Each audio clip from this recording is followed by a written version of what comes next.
موضوع الدرس في قصة سيدنا عيسى ابن مريم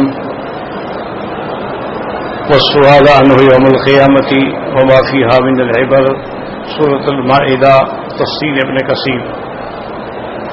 الحمد لله رب العالمين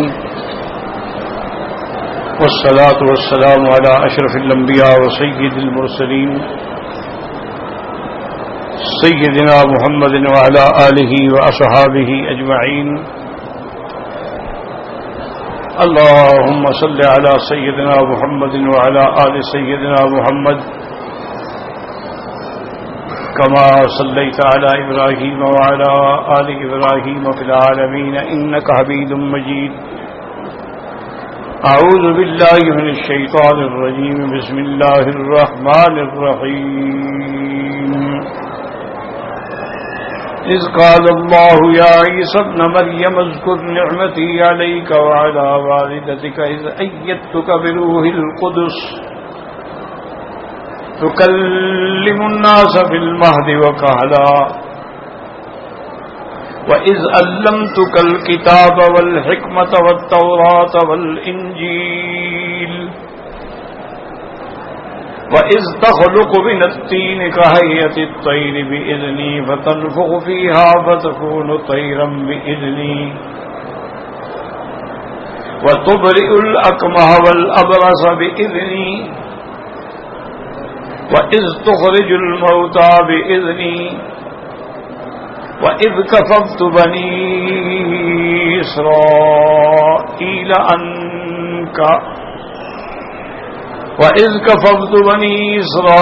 عنك إذ جئتهم بالبينات فقال الذين كفروا منهم إن هذا إلا سحر مبين. وإذ أوحيت إلى الحواريين أن آمنوا بي وبرسولي قالوا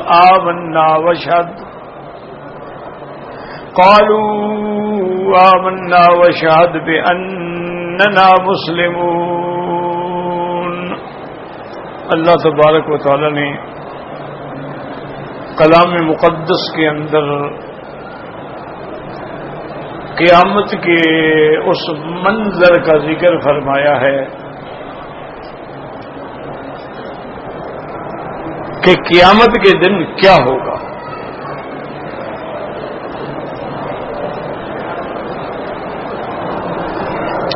اور اس کا مقصد یہ ہوتا ہے، یاد رکھو، یہ نہیں کہ بس قصہ پڑھا، قرآن پڑھا اور چلے گئے. مقصد یہ ہوتا ہے کہ اس وقت کا استحضار کریں کہ جب اللہ کے پیغمبر اولو العزم من الرسل، جو رسول اللہ بھی ہے، روح اللہ بھی ہے، کلمت اللہ بھی ہے، اس سے بھی سوال ہو رہے ہیں تو ہمارا کیا حال ہوگا. اس لیے اللہ نے قرآن مقدس میں اس کو علماء کہتے ہیں تخویفات، تحدیدات، ترہیبات، یہ اصطلاح ہے مفسرین کی کہ اللہ نے قرآن مقدس کے اندر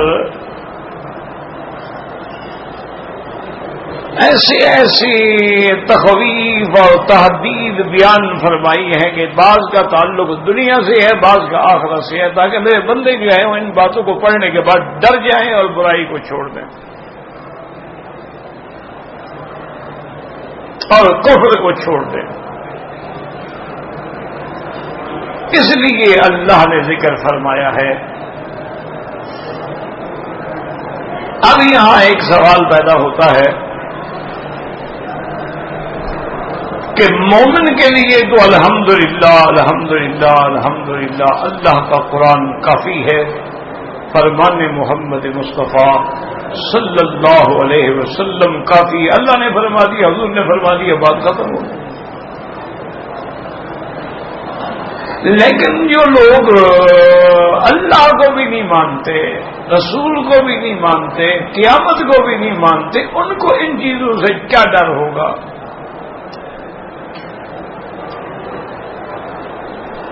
اور ان کے لیے کیا دلیل ہوگی کہ یہ جو کچھ کہا رہا ہے یہ ٹھیک ہے؟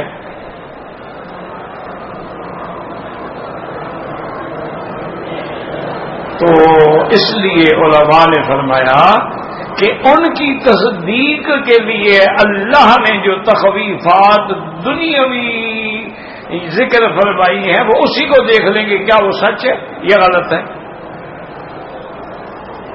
کہ قوم نوح علیہ السلام پہ عذاب آیا، قوم غرق ہو گئی، صرف کشتی والے بچے، کیا یہ ٹھیک ہے؟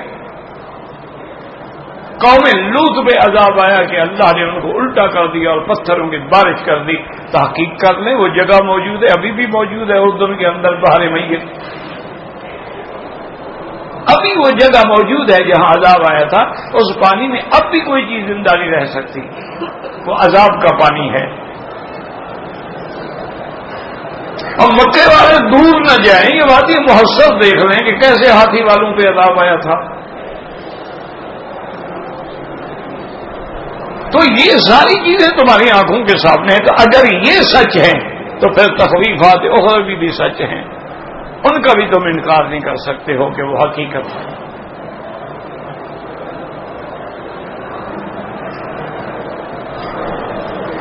اور اس وقت یہ ہے کہ اللہ نے عیسیٰ علیہ السلام کو مخاطب فرمایا، اور یا عیسیٰ ابن مریم، کیونکہ آپ کا باپ نہیں ہے، نسبت ماں کی طرف،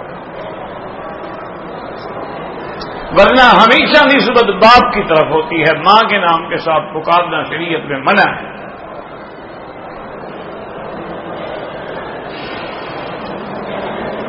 اب اللہ نے ان کو نعمت یاد، اذکر نعمتی علیک وعلی والدتک اذ ایدتک بروح القدس، کہ ابراہیم علیہ السلام میری نعمتوں کو یاد کریں۔ اور نعمتوں کو یاد کرنے کا مطلب کیا ہوتا ہے؟ جب آپ نعمتوں کو یاد کریں گے تو منعم علیہ کا شکر کریں گے کہ جس نے نعمتیں کی ہیں۔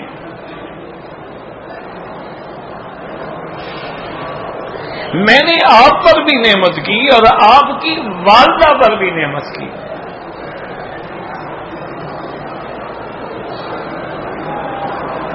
تو والدہ پر کیا نعمت تھی یاد رکھو کہ اس سے بڑی کیا نعمت ہوگی کہ وہ ایک پیغمبر کی ماں ہے، ایک رسول کی ماں ہے، اللہ نے اس کو بیٹا دیا اور وہ نبی ہے، وہ رسول ہے، اس سے بڑی نعمت کیا ہوگی؟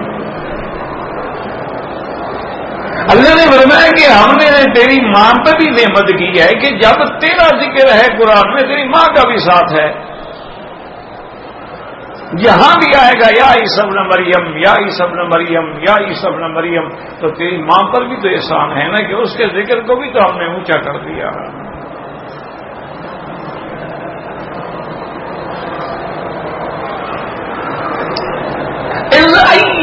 کا روح القدس، کہ جب ہم نے روح القدس کہتے ہیں فرشتے کو، جبریل کو،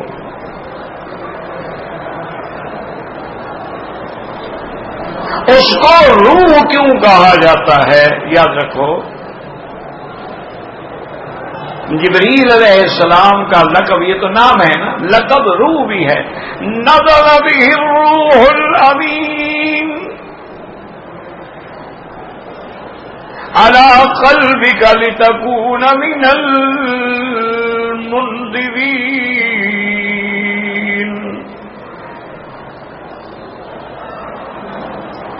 بلسان عربی مبین۔ تو فرشتے کا لقب روح الامین بھی ہے۔ اس کی علماء نے فرمایا کہ اللہ نے جبریل کو بھی روح فرمایا ہے۔ یاد رکھو، دماغوں میں بٹھاؤ، اللہ کے لیے کوئی ایک آیت بھی سمجھ جاؤ نا تو انشاءاللہ سمجھو عمرہ کام آ گیا۔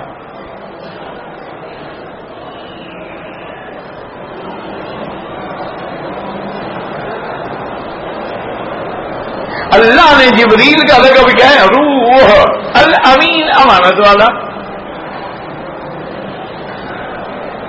اسی طرح قرآن کو بھی اللہ نے روح فرمایا ہے، وَكَذَلِكَ أَوْحَيْنَا إِلَيْكَ رُوحًا من امرنا. میرے محبوب ہم نے آپ کی طرف روح بھیجا تو قرآن بھی روح ہو گیا. جبریل کا لقب بھی روح الامین ہو گیا. تو کیوں؟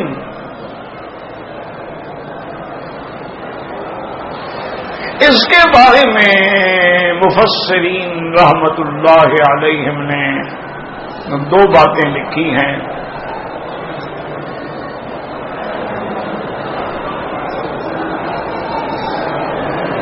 کہ نفس انسان جو ہے یہ کثیف ہے اور روح جو ہے یہ لطیف ہے.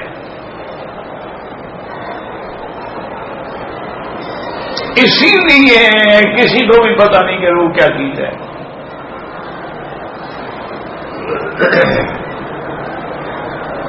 يسألونك عن الروح قل الروح من أمر ربي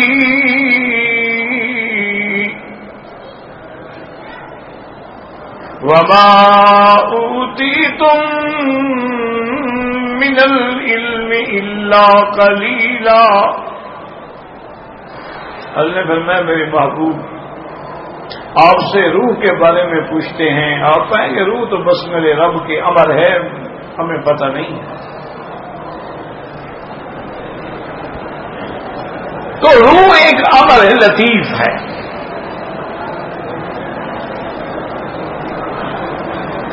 اب دیکھیں جی کہ ہر انسان میں, ہر جاندار میں, ہر چیز میں روح ہے لیکن نظر نہیں آتی.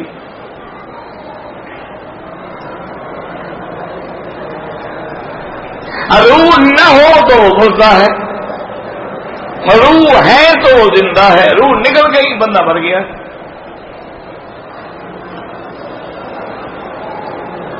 تو حیات الابدان جو ہے وہ روح سے ہے. اذا انقطع الروح عن الجسد مات الانسان. جب روح نکل گئی بندہ مر گیا.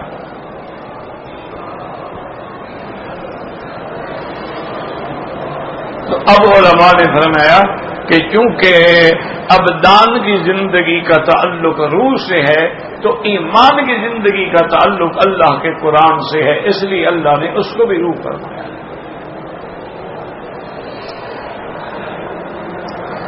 روح سے انسان زندہ ہوتا ہے اور قرآن سے ایمان زندہ ہوتا ہے. اسی لیے ہے نا کہ ذات الیت علیہم آیاتہ زادتہم ایمانا. جب قرآن پڑھا جاتا ہے ان کا ایمان بڑھ جاتا ہے.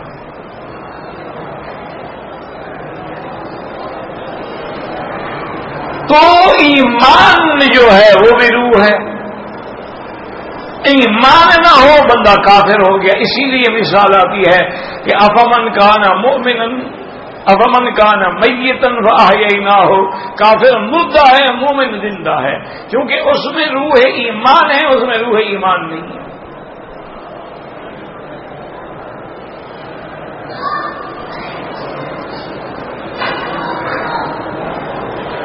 تو اس لیے اللہ نے جبریل علیہ السلام کو بھی روح کا لقب عطا فرمایا ہے. اور روح بھی ایک لطیف چیز ہے جس کو اللہ کے سوا کوئی جانتا نہیں.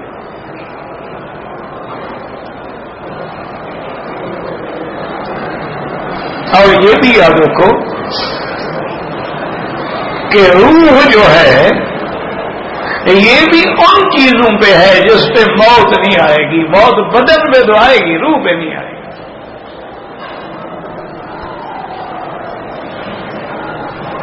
مومن کا روح ہے تو علیین میں جا کے محفوظ ہو گیا, موت نہیں آئے گی. کافر کا روح ہے تو سجین کے قید خانے میں قید ہو گیا, اس پہ موت نہیں آئے گی.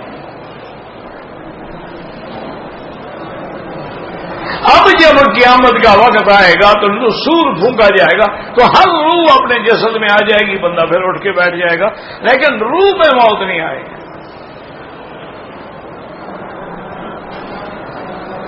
اس کی وجہ کیا ہے کہ اس پہ موت نہیں آئے گی؟ دیکھو نا، جیسے قرآن اللہ کا کلام ہے تو اللہ کی ذات باقی تو اللہ کا کلام بھی باقی، صفات بھی باقی، ذات بھی باقی، تو روح بھی تو اللہ کا امر ہے، وہ کیسے مر سکتا ہے؟ وہ تو اللہ کا امر ہے، اس پہ بھی موت نہیں۔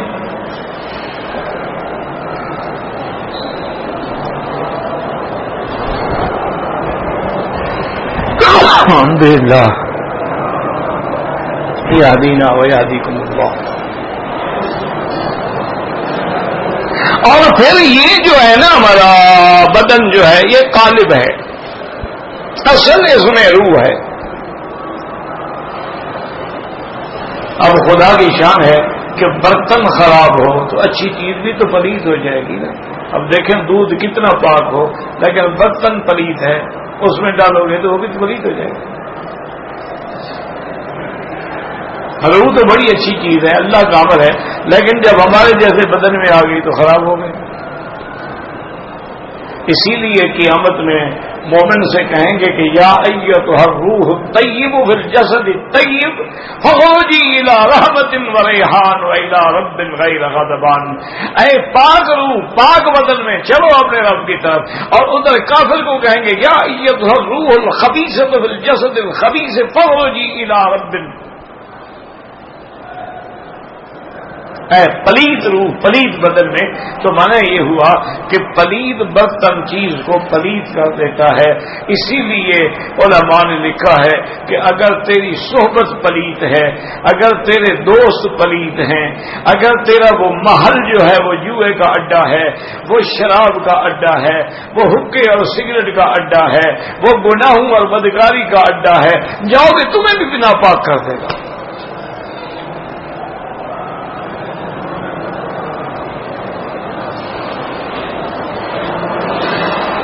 لیکن بچیں کیسے؟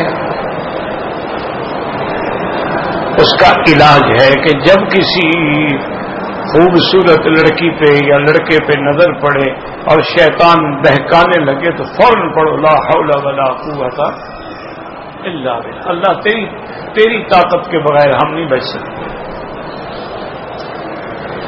اور دوسرا تصور کر لو، جو آج جو معجبین ہے ناظمین ہے کل قبر میں جائیں گے، اس کے بدن میں بھی کیڑے پڑے ہوں گے، پھر اس کی ڈر جائے گا۔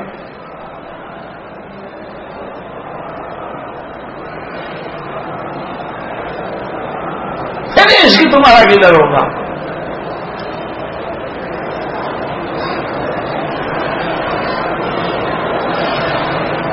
اللہ اکبر اللہ اکبر اللہ اکبر۔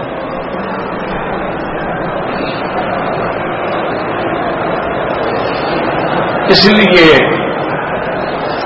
حضرت مولانا روم نے لکھا کہ اے بندے، تیرے بدن پہ خون کا قطرہ لگ جائے، کپڑوں پہ قطرہ لگ جائے، ناپاک ہو جاتا ہے، گھن آتی ہے، اور جس کے بدن سے ہر مہینے میں 8 دن خون بہتا رہتا ہے، اسی سے عشق کر رہے ہو۔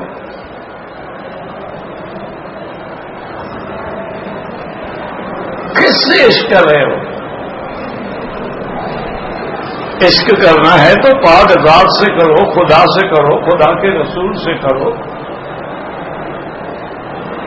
قیامت میں اللہ اگر روحیں دیں گے تو نہ تو ان کو حیض آئے گا اور نہ ان کو بول و برات آئے گا، وہ تو پاک ہوں گی۔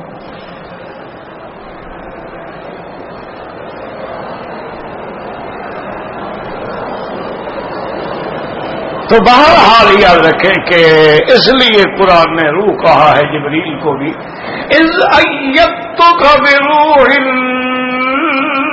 القدس،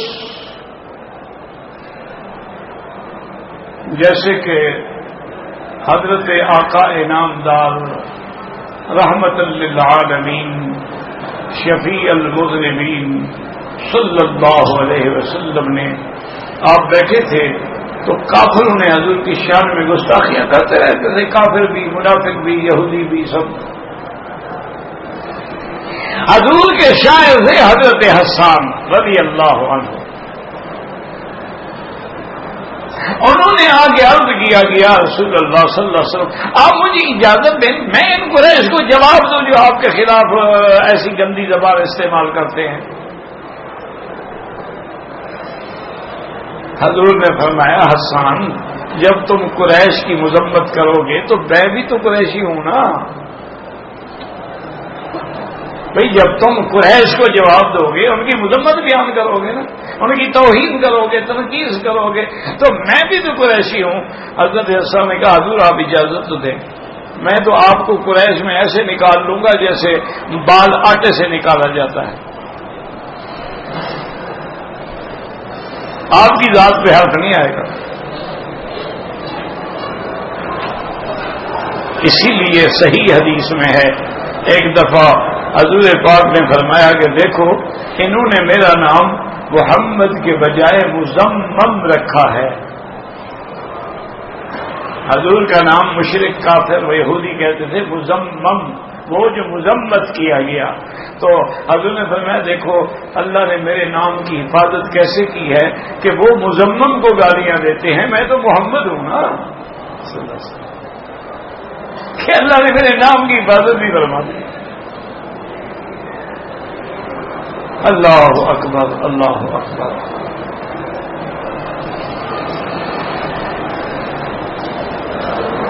حضور صلی اللہ علیہ وسلم کے شاعر نے جب کھڑے ہوئے اور حضور کی طرف سے جواب دینا چاہتے حضور نے دعا کی اللہم ایدہ بروح القدس یا اللہ اس کی مدد فرما جبریل کے ذریعے اس کے دماغ میں القاء فرما مضامین کا القاء فرما.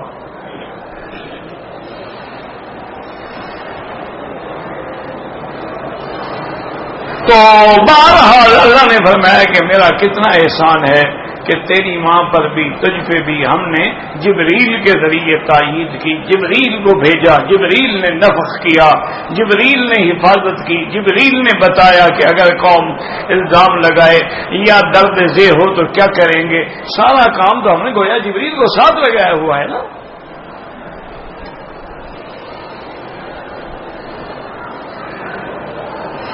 آگے اللہ نے اپنی نعمت کا اظہار تو کلم الناس بالمہد وکہلا کتنی بڑی نعمت ہے کہ تم جھولے میں بھی بات کرو گے اور پکی عمر میں بھی بات کرو گے. کیونکہ ہر بندے پہ 4 موسم آتے ہیں. پہلے اس پہ یعنی وہ بچپنا ہوتا ہے صبا ہوتا ہے شباب ہوتا ہے اس کے بعد جو ہے کہل ہوتا ہے پھر جو ہے وہ حرم یا شیخوخہ ہوتا ہے. پہلے بچہ ہوتا ہے جوان ہوتا ہے پھر پختہ عمر ہوتی ہے پھر بہت بڑھاپا آتا ہے.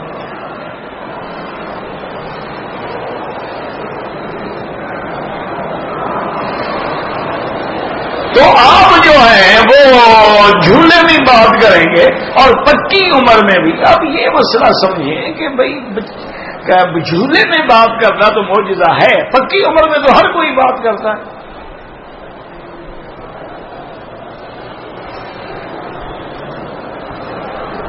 دیکھو نا جھولے میں جب حضرت عیسیٰ علیہ السلام نے بات کی وہ تو واقعی معجزہ ہے کہ ایک دودھ پینے والا بچہ بول رہا ہے.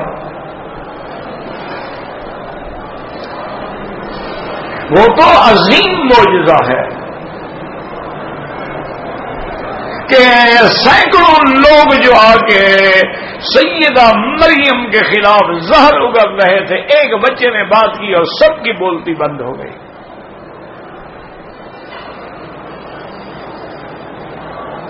لیکن کہلن جو ساتھ فرما ہے اس کی کیا وجہ ہے؟ بھی کہل کی عمر میں تو ہر کوئی بولتا ہے نا.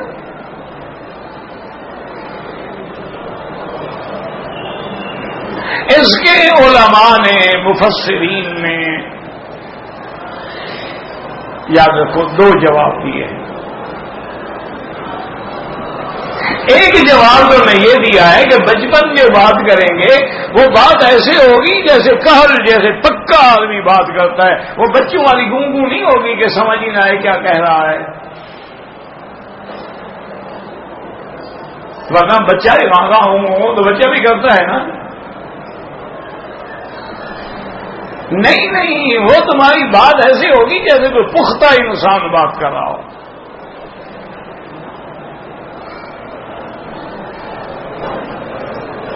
جیسے کہ یوسف علیہ السلام پہ جب الزام لگا ہے وَشَهِدَ شَاهِدٌ مِّنْ أَهْلِهَا، بات تو کہتے ہیں کہ ان کے خاندان کا کوئی بڑا آدمی تھا، بوڑھا آدمی تھا، تجربے کار تھا. یہ بات نہیں ہے. بات وہاں بھی یہی ہے، معجزہ ہے کہ بچہ بول پڑا.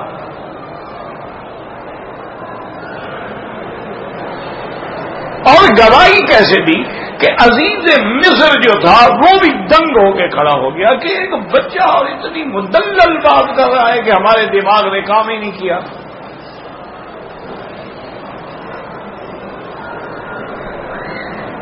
ان کان قمیصہ قد من قبل فصدقت وهو من الكاذبین. بچے نے کہا عزیز یوسف کے قمیص کو دیکھ لو، اگر قمیص آگے پھٹا ہے تو پھر تیری بیوی سچ کہتی ہے، یہ جھوٹ بولتا ہے. وَإِن كَانَ قَمِيصُهُ قُدَّ مِن دُبُرٍ فَكَذَبَتْ وَهُوَ مِنَ الصَّادِقِينَ. کہ اگر اس کا قمیص پیچھے سے پھٹا ہے تو پھر تیری بیوی جھوٹ بولتی ہے. پھر یوسف سچ کہتا ہے. کیوں؟ دیکھیں نا، آگے سے تب پھٹے گا نا کہ وہ بچنا چاہتی ہے، وہ پکڑنا چاہتا ہے تو آگے سے پکڑے گا نا، تو آگے سے قمیض پھٹے گا، پھر تو یوسف کا قصور ہوگا نا. اور اگر پیچھے سے پھٹا ہے تو مانا یوسف تو بھاگنا چاہتا ہے، وہ پکڑنا چاہتی ہے. یہ کھلی ہوئی بات ہے، تمہیں سمجھ نہیں آتی؟ اور اس میں تم نے غور نہیں کیا، کبھی سوچا ہی نہیں ہوگا. موقع ہی نہیں ملتا نا جی آدمی کو. نوکری کا فکر، پیسوں کا فکر، کھانے پینے کا فکر. اور آج کل تو ہر آدمی کے گلے میں انہوں نے موبائل اور انٹرنیٹ کی لعنت ڈال دی ہے، بس ہر وقت گیم کھیل رہے ہیں.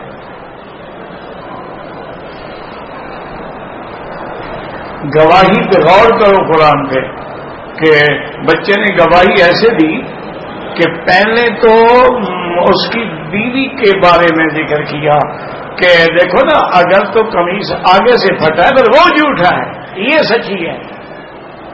یعنی پہلے اس کی رعایت کی، یوسف کی بات تو بعد میں کی. کتنی بڑی بات ہے. اگر وہ پہلے یوسف کی بات کہہ دیتا تو عزیز کے دماغ میں خیال آ جاتا تھا کہ یہ بھی کوئی یوسف کا سکھلایا ہوا نہ ہو. تو بولتے ہی اس کی صفائی میں بولنے لگ گیا ہے. جب اس نے پہلے اس کی بیوی کی صفائی دی اور پھر کہا کہ نہیں اب قمیص دیکھو. فَلَمَّا رَأَىٰ قَمِيصَهُ قَالَ إِنَّهُ مِنْ كَيْدِكُنَّ إِنَّ كَيْدَكُنَّ عَظِيمٌ. فَلَمَّا رَأَىٰ قَمِيصَهُ قُدَّ مِن دُبُرٍ، جب قمیص دیکھا تو پیچھے سے پھٹا ہوا تھا تو بیوی کی طرف دیکھا اور کہا یہ تمہارا مکر ہے اور یوسف کا کوئی قصور نہیں. یوسف اعرض عن هذا واستغفری لذنبک انک کنت من الخاطئین. یوسف چھوڑو بس اس کو، اور اسے کہا تم نے گناہ کیا ہے، تمہاری خطا ہے، تم نے زیادتی کی ہے. یوسف نے گناہ نہیں کیا ہے. لیکن بڑے لوگ تو زن مرید ہوتے ہیں نا، جو بیوی کا ہے ٹھیک ہے بس 5 منٹ کا ابال تو آ گیا، کہا بیوی کو تو کچھ نہیں کہا نا، بس جاؤ جاؤ توبہ کرو.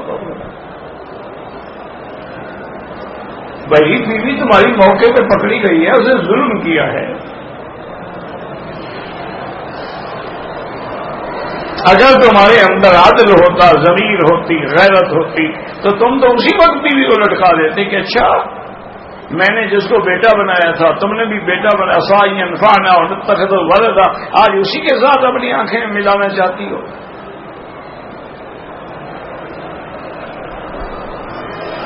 لیکن قرآن کی زبان دیکھیں، اللہ کا کلام ہے، ان کیدکن، تمہارا مکر بہت بڑا ہے۔ تو قرآن نے بتلا دیا کہ یہ عورت کا مکر ہے۔ پہلے یوسف پہ ڈورے ڈالے، جب ناکام ہو گئی اس کو پکڑوانے کی کوشش کی، جب اس سے بھی بری ہو گیا پھر خامد کو بھی چکما دے کے نکل گئی۔ اس سے بڑا مکر کیا ہوگا؟ کتنا بڑا مکر ہے، سب کو جگہ دے دیا نا۔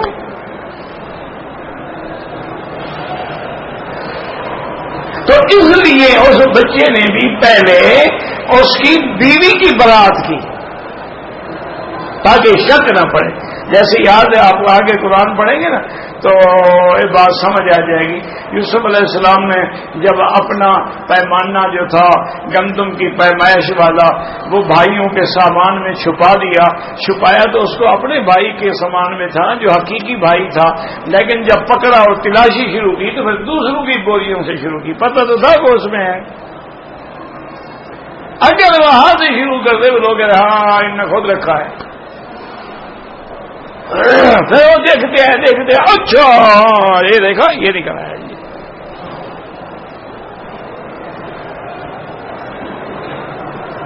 تو اس لیے علماء وَتُكَلِّمُ النَّاسَ فِي الْمَهْدِ وَكَهْلًا، ایک جواب تو یہ ہے کہ آپ اپنے بچپن میں بھی ایسی بات کریں گے جیسی پختہ لوگ بات کرتے ہیں۔ قال انی عبد اللہ آتانی الکتاب وجعلنی نبیا وجعلنی مبارکا اینما کنت۔ اللہ اکبر، کیسی بات کی۔ اور بعض علماء نے جواب دیا کہ نہیں، یہ اشارہ ہے کہ جب حضرت عیسیٰ علیہ السلام کو آسمانوں پہ اٹھایا گیا تو 33 سال کی عمر تھی، ابھی سن کہولت کو نہیں پہنچے تھے، ابھی پوری طرح کمال کہولت کو نہیں پہنچے تھے۔ اللہ نے یہاں اشارہ کر دیا کہ ایک معجزہ تو یہ ہے کہ تم نے جھولے میں بات کی ہے، اور دوسرا معجزہ وہ ہوگا جب آسمان سے قیامت سے پہلے اترو گے اور بات کرو گے صداقت محمد مصطفیٰ کی صلی اللہ علیہ وسلم۔ اللہ تکلم الناس فی المہد وکہلا، اب جب عیسیٰ علیہ السلام اتریں گے اور اس وقت آ کے وہ تابع ہوں گے شریعت محمد مصطفیٰ کے اور صداقت مصطفیٰ کی تعریف کریں گے، تقریر کریں گے، اور اس کے بعد تمام دجالی فتنوں کو ختم کریں گے، دجال کو قتل کریں گے، صلیب کی قوت کو توڑ ڈالیں گے، جزیہ ختم کر دیں گے، اور پوری دنیا میں عدل و انصاف بھر جائے گا۔ تو اس کی طرف اشارہ ہے وَيُكَلِّمُ النَّاسَ فِي الْمَهْدِ وَكَهْلًا۔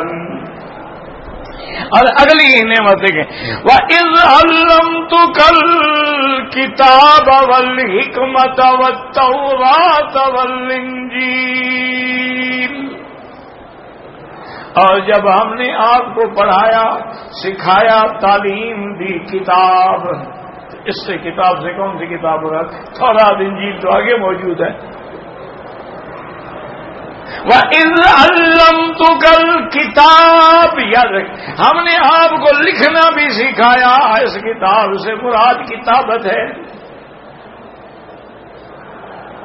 وَالْحِكْمَةَ، اور دانائی کی باتیں بھی سکھلائیں، اور صرف انجیل نہیں، سابقہ کتاب تورات کی بھی تعلیم دی، وَالتَّوْرَاةَ وَالْإِنجِيلَ۔ واللہ اعلم۔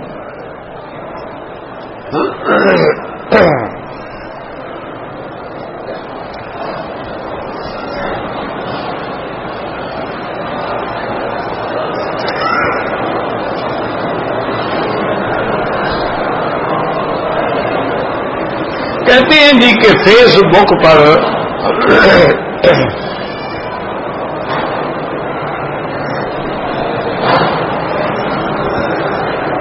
لوگوں نے ایک حدیث نقل کی ہے کہ جس علاقے میں جاؤ وہاں کا پیاز اگر کھا لو تو بیماریاں نہیں آئیں گی. یہ کوئی حدیث نہیں ہے, یہ کوئی من گھڑت ہے, کوئی گھڑنتو ہے. حضور نے تو پیاز کھا کے مسجد میں آنے سے منع کیا ہے, تم پیاز سے بیماریوں سے بچا رہے ہو. کوئی بس کیا ہے, یہی میں نے کہا نہیں عذاب آ گیا نا فیس بک کا. انا للہ و انا الیہ راجعون, بس اور کیا کہہ سکتے ہیں.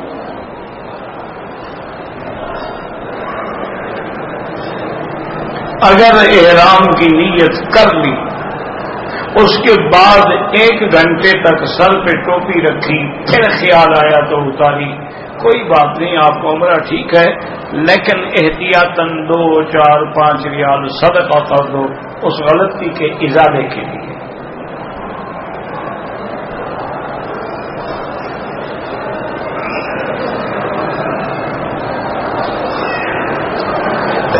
میرے بھائی گزارش یہ ہے, ویڈیو ہے یا ٹیلی ویژن ہے,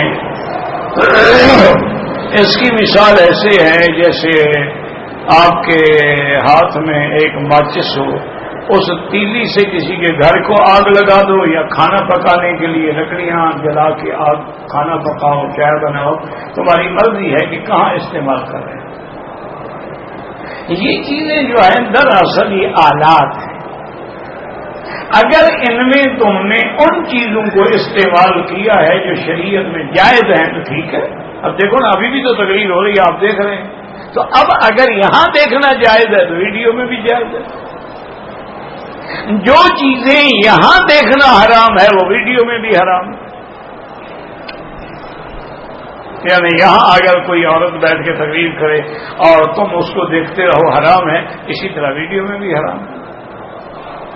تو بات تو یہ دیکھنی پڑے گی کہ تم اس کو خیر میں استعمال کر رہے ہو یا شر میں استعمال کر رہے ہو.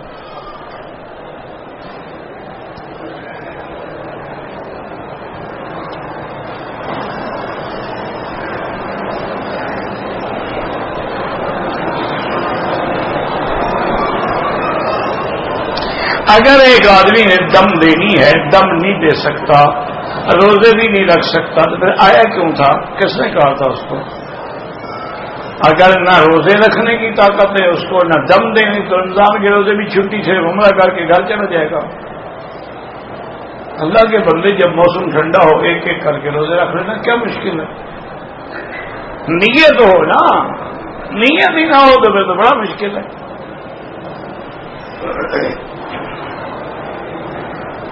میں نے خود اپنی آنکھوں سے دیکھا, حالانکہ بہت سارے علماء تو اس کو جائز بھی نہیں سمجھتے, لیکن حنفی حضرات اور شافعی حضرات جائز سمجھتے ہیں کہ ایک بزرگ تھے, وہ رمضان کا پورا مہینہ میں نے ان کو احرام میں دیکھا. اس وقت اللہ نے ہمت دی تھی کچھ, تو میں بھی الحمدللہ صبح بھی درس دے کے چلا جاتا تھا. وہ سارا دن, وہ میں نے ایک دن ان کو بلا کے پوچھا, حضرت آپ احرام, انہوں نے کہا بھائی احرام بدلنے کا وقت ہی نہیں ملتا, الحمدللہ میں 5 عمرے کرتا ہوں روز کے, ہر نماز کے بعد عمرہ روزے سے. اور حضرت شیخ الحدیث رحمۃ اللہ علیہ نے لکھا ہے کہ حضرت حاجی امداد اللہ صاحب کے دور میں جب ہم لوگ یہاں ہوتے تھے, بڑے بڑے علماء ہوتے تھے, تو حضرت کی ہمارے ساتھ یہ پابندی ہوتی تھی کہ صبح کی نماز پڑھو اور پیدل جاؤ, ترین احرام باندھو, عمرہ کرو, عمرہ ختم کر کے پھر میرے ساتھ آ کے ناشتہ کرو. تو فرماتے ہیں کہ ہم سارے دوڑتے ہوئے جاتے تھے ترین تک پیدل. تم تو کار پہ بھی تھک جاتے ہو جی, اور جی مدینے شریف گئے تھے, بڑی تھکاوٹ ہوگی, بہت تھکاوٹ ہوگی. انا للہ و انا الیہ راجعون, انا للہ و انا الیہ راجعون. دیہاتوں میں ہم ہوتے تھے, پنکھا بھی نہیں ہوتا تھا, بجلی نہیں تھی تو پنکھا کہاں سے آ جاتا جناب. جہاں ہم پڑھتے تھے نا, تو آپ یعنی حیران ہوں گے, گمانی اس موضوع کا نام تھا, میلوں تک سارا کلر اور شور تھا, اور اتنے بڑے بڑے موٹے مچھر تھے. یعنی مچھردانی ڈبل لگاتے پھر بھی اندر گھس جاتے. ایک دفعہ حضرت مولانا حافظ اللہ وسایہ رحمۃ اللہ علیہ ڈیرہ غازی خان کے تھے، بڑے عالم تھے، نابینا تھے، بہت بڑے خطیب تھے. وہ جلسے پہ آئے ہوئے تھے تو آدھی رات کو وہاں سے زور زور سے پکارا، مولوی مکی، مولوی مکی. میں کیا کہتے، مجھے تو مچھر نمرود سمجھ کے کاٹ رہے ہیں، تمہارا کیا حال ہے؟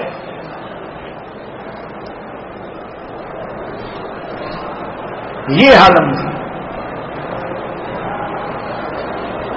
اور وہیں سے علماء پیدا ہوئے. جب سے تم نے ایئر کنڈیشن لگائے ہیں، کوئی امام بخاری پیدا نہیں ہوا، کوئی امام ابو حنیفہ پیدا نہیں ہوا،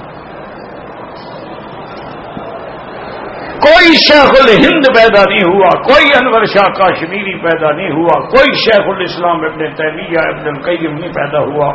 یہ سب مسجد کی چٹائیوں سے پیدا ہوئے.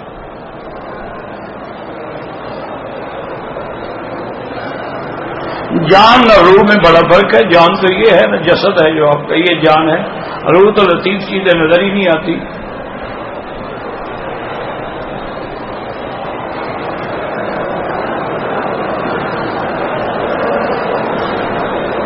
میری بیوی منت کے روزے رکھتی ہے کہ یا اللہ میری یہ کام پورا ہو جائے تو شکر کے لیے 1 یا 2 روزے رکھوں. بالکل جائز ہے. انی نظر تو لکا 100 من قرآن میں نہیں.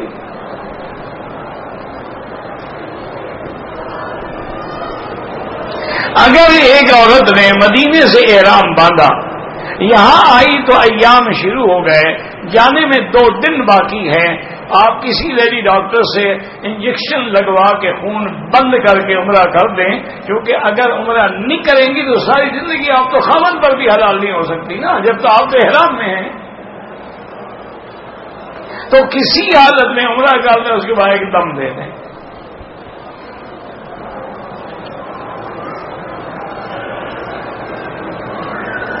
مسجد عائشہ سے عمرہ کرنے کی شرعی حیثیت کیا ہے؟ حضور کا فرمان ہے اور سیدہ عائشہ کا عمل ہے. باقی تمہاری مرضی، اس کو شرعی حیثیت مان لو یا نہ مان لو. جناب تمہاری بات کی کیا شرعی حیثیت ہے کہ تمہاری بات سن کے میں سیدہ عائشہ کے عمل کو چھوڑ دوں؟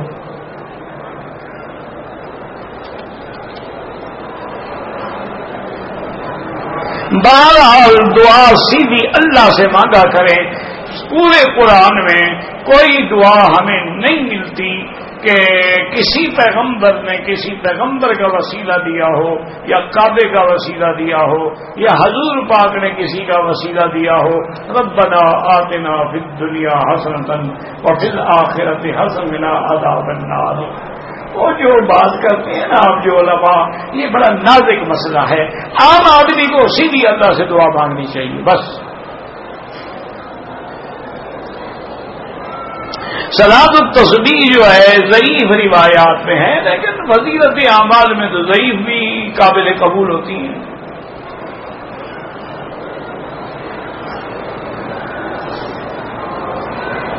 اگر میرے گاؤں کے لوگ سارے مشرکیا بریلوی ہیں تو آپ کسی اور مسجد میں نماز پڑھا کریں.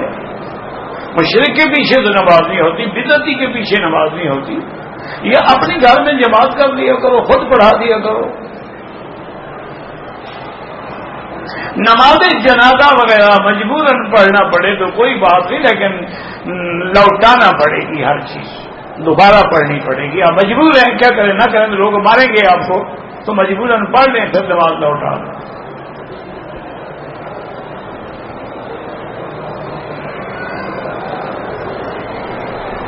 دیکھا میں مدینہ منورہ گیا تھا، بڑی تھکاوٹ تھی، بہت تھکاوٹ تھی.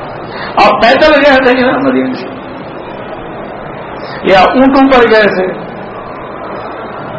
یا ایئر کنڈیشن بسوں میں گئے تھے، عمرہ نہیں کیا، تھکاوٹ تھی نا جی. پھر 8 دن وہاں جو رہا پھر بھی تھکاوٹ بدبخت نہیں اتری. حضور کا روضہ دیکھ کے بھی تھکاوٹ نہیں اتری. مدنی پاک پہ جا کے صلاۃ و سلام پڑھ کے بھی تھکاوٹ نہیں اتری. علاج کرو اپنا، یہ بڑی بری بلا ہے. توبہ کرو، استغفار کرو، اور عمرہ بھی کرو، ایک دم بھی ادا کرو.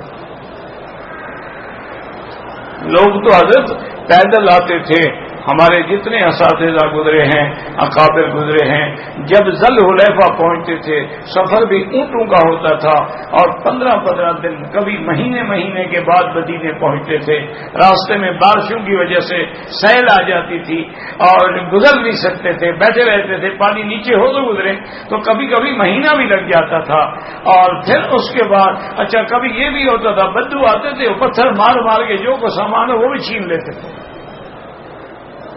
یہ تو جیسے حکومت کو اللہ جزائے خیر دے کے نے آ کے امن قائم کیا، ورنہ تو پتھر مار کے بدو لوٹ لیتے تھے جانے والوں کو۔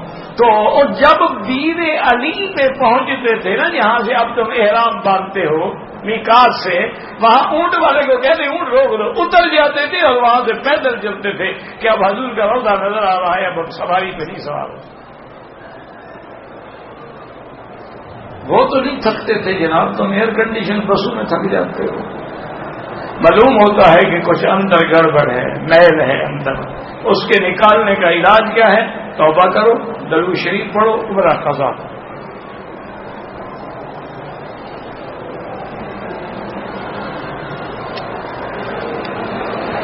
غلاف کعبہ کو چومنا جائز نہیں ہے۔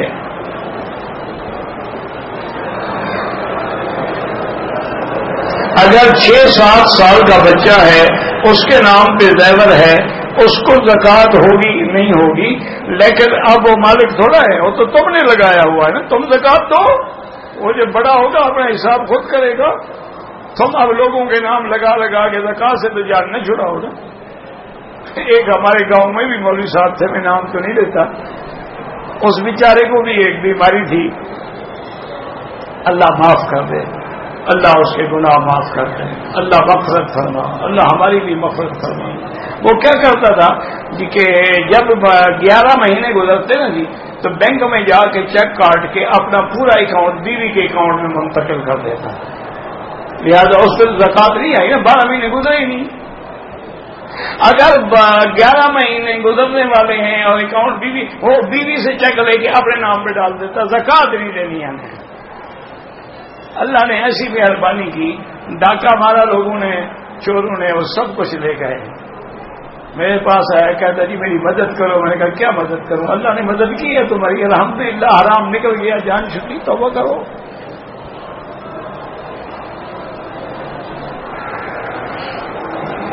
لڑکی لڑکا دونوں کی عمر 18-19 سال ہے، بد فعلی کے مرتکب ہوئے ہیں، لڑکی حاملہ ہو گئی ہے، حمل ختم کرانے کے بعد ختم کیوں کراتی؟ یعنی ایک گناہ اور بھی کرنا چاہتے ہو؟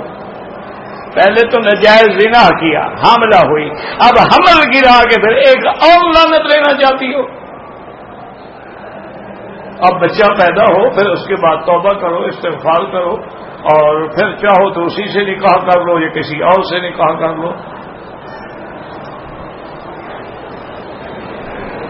انا للہ و انا الیہ راجعون۔ ڈاکٹر شیر علی شاہ صاحب بہت بڑے عالم ہیں، اکوڑا خٹک میں شیخ الحدیث ہیں، میرے بہت بڑے ساتھی ہیں۔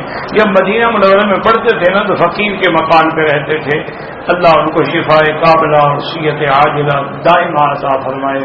اور بہت بڑا مرکز دین ہے حضرت مولانا عبدالحق صاحب رحمۃ اللہ علیہ، بڑے لوگ وہاں پیدا ہوئے، اب بھی ماشاءاللہ بڑے بڑے لوگ ہیں، اور یہ بالکل فقیر اور بہت بڑے عالم محدث ہیں، اللہ شفا عطا فرمائے۔ قبر میں جزا سزا کیسے ملے گی؟ جب مر جاؤ گے تو پھر ہمیں فون کر کے بتا دینا، تیاری کر لو نا۔ ہمیں تو ایمان ہے کہ کافر کو عذاب ہوگا اور مومن کے لیے قبر جنت کا باغ بن جائے گا۔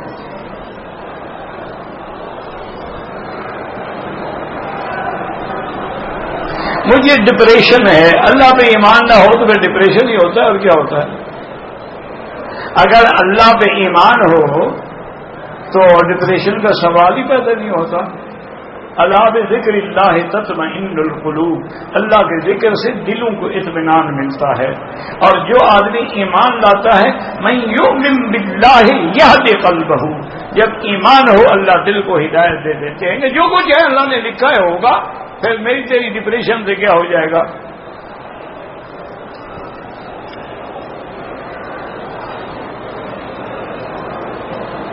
کہتے تھے کہ جب شیطان کو نکال دیا گیا، حضرت آدم جنت میں تھے، تو شیطان نے وسوسہ کیسے ڈالا؟ تمہیں شیطان کبھی ملا؟ نہیں، مجھے سچی بات بتاؤ، کوئی تمہارے تعلقات ہیں، کبھی ملاقات ہوتی ہے؟ تم نے دیکھا بھی ہے؟ تمہیں وسوسہ کیسے ڈالتا ہے؟ نماز پڑھ رہے ہو تو وسوسہ ہے، ذکر کر رہے ہو تو وسوسہ ہے، قرآن پڑھ رہے ہو تو نہ تمہیں نظر آتا ہے، نہ تمہیں جگہ دیکھی ہے، نہ شکل دیکھی۔ ایک کئی سال پہلے ایک آدمی آیا، وہ بھی کوئی عجیب اللہ کا بندہ، میں نے آپ کو کہا نا، تو مجھے آگے کہتا ہے کہ حضرت مہربانی کریں، مجھے یہ بتلائیں کہ شیطان کی شکل کیا تھی؟ میں نے کہا اللہ کے بندے میں نے نہیں دیکھا، اور دوسرا قرآن میں ہے کہ انہ یراکم هو وقبیلہ من حیث لا ترونہم، یعنی وہ تمہیں دیکھ سکتا ہے، تم اسے نہیں دیکھ سکتے ہو۔ تو میں کیسے کہا نہیں حضرت آپ کو پتا ہوگا۔ میں نے پھر بڑا غور کیا، میں نے کہا یار مجھے تمہاری شکل نظر آتی ہے، معلوم ایسے ہوتا تھا، تم تو نہیں ہو۔ پھر وہ بھاگا، جان چھوڑی نہیں۔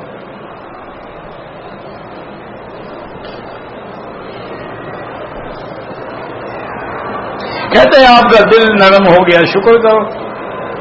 ارے کہتے ہیں بولی مکی بڑا سخت ہے، ڈانٹ دیتا۔ میرا بھائی الحمدللہ الحمدللہ میں ڈانٹ نہیں دیتا، لیکن بعض بیماریاں ایسی ہوتی ہیں جن میں ڈانٹنا ضروری ہوتا ہے۔ دیکھیں نا، حضور پاک ہمیشہ برداشت کرتے رہے، برداشت کرتے، لیکن ایک وقت آیا تو کہا قل یا ایھا الکافرون لا اعبد ما تعبدون، سخت بات۔ اسی طرح اللہ نے ولید کے بارے میں فرمایا تھا، میرا مدنی چھوڑ دو اس بدبخت کو، ذرنی ومن خلقت وحیدا وجعلت له مالا ممدودا وبنین شہودا ومہدت له تمہیدا ویطمع ان ازید کلا انه كان لآیاتنا عنیدا سأرهقه صعودا۔ اور ایک جگہ فرمایا میرا مدنی یہ جو دشمن ہے تیرا، حلاف مہین ہماز مشاء بنمیم مناع للخیر معتد اثیم، یہ جھوٹی قسمیں کھانے والا، یہ چغل خوری کرنے والا، عتل بعد ذلک زنیم، یہ سرکش بھی ہے اور حرامی بھی ہے۔ تو کبھی یہ زبان بھی استعمال کرنی ہے۔ باقی دعا کریں اللہ ہمارے دلوں کو ہدایت دے دے۔ یہ تو بھائی چوٹ لگنے کی بات ہے، بس دل والوں سے رہو گے تو کام بن جائے گا۔ لہو لوہاروں میں اور کام سناروں کا سیکھ جاؤ، یہ نہیں ہو سکتا۔ اللہ والوں سے دل لگاؤ۔ اللہم صلی علی سیدنا محمد وعلی آل سیدنا محمد کما صلیت علی ابراہیم وعلی آل ابراہیم فی العالمین انک حمید مجید۔ یا اللہ یا اللہ یا اللہ یا رحمان یا رحیم یا حی یا قیوم یا ذا الجلال والاکرام یا ذا الجلال والاکرام یا الہنا الہ کل شیء الہا واحدا لا الہ الا انت اللہم انت المیسر لکل عسیر وانت علی کل شیء قدیر۔ اللہم یسر امورنا وامور اولادنا واخواننا وبناتنا واصحابنا وامور من اوصانا واستوصانا وامور المسلمین برحمتک یا ارحم الراحمین۔ اللہم ارحم امت محمد صلی اللہ علیہ وسلم، اللہم اغفر امت محمد صلی اللہ علیہ وسلم، اللہم استر امت محمد صلی اللہ علیہ وسلم، اللہم اجبر امت محمد صلی اللہ علیہ وسلم، اللہم اشفنا واشف مرضانا وارحم موتانا واستجب دعاءنا ولا تخيب رجاءنا برحمتك یا ارحم الراحمین۔ یا اللہ عالم اسلام پہ رحم فرما، یا اللہ مسلمانوں پہ رحم فرما، یا اللہ ہر ملک میں تیرے نام لیوا عذاب میں ہیں، تیرا کلمہ پڑھنے والے عذاب میں، ان کی عزتیں لٹ رہی ہیں، عصمتیں لٹ رہی ہیں، ان کو قتل کیا جاتا ہے، خون بہایا جاتا ہے، کافر کے کتے کا بھی انتقام لیا جاتا ہے، مومن کی جان کا بھی کوئی پوچھنے والا نہیں ہے۔ یا اللہ مسلمانوں پہ رحم فرما، یا اللہ مسلمان عرب میں ہیں، عجب میں ہیں، ان کی جان مال آبرو عزت کی حفاظت فرما۔ یا الہ العالمین حرمین الشریفین اور بلد الامین کو قیامت کے فتنے سے محفوظ فرما۔ یا اللہ یہود و ہنود کی سازشوں سے محفوظ فرما، یا اللہ پاکستان کی بھی حفاظت فرما، یا اللہ مسلمانوں کے جتنے مدارس ہیں، واحد ہیں، دینی جماعتیں ہیں، دین کا کام کرنے والے ہیں، سب کی قدم قدم پہ حفاظت فرما۔ ربنا آتنا فی الدنیا حسنۃ وفی الآخرۃ حسنۃ وقنا عذاب النار۔ صلی اللہ تعالی علی خیر خلقہ سیدنا محمد وعلی آلہ وصحبہ اجمعین۔ اللہم صل علی سیدنا محمد وبارک وسلم علیہ۔